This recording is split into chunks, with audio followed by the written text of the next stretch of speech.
হাজার বছর ধরে আমি পথ হাঁটিতেছি পৃথিবীর পথে, সিংহল সমুদ্র থেকে নিশীথের অন্ধকারে মালয় সাগরে। অনেক করেছি আমি, বিম্বিসার অশোকের ধূসর জগতে সেখানে ছিলাম আমি, আরো দূর অন্ধকারে বিদর্ভ নগরে।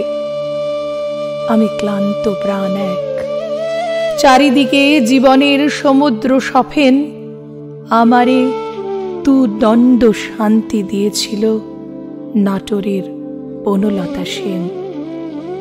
চুল তার কবেকার অন্ধকার বিদিশার নিশা, মুখ তার শ্রাবস্তির কারুকার্য, অতি দূর সমুদ্রের পর হাল ভেঙে যে নাবিক হারায়েছে দিশা।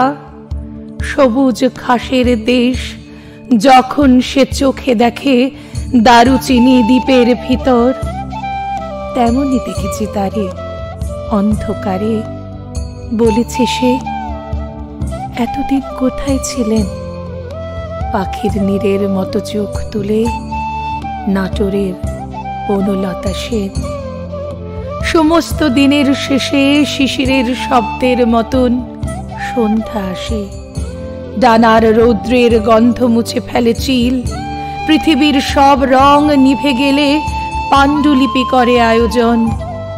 তখন গল্পের তরে জোনাকির রঙে ঝিলমিল সব পাখি ঘরে আসে, সব নদী ফুরায় এ জীবনের সব লেনদেন। থাকে শুধু অন্ধকার, মুখোমুখি বসিবার বনলতা সেন।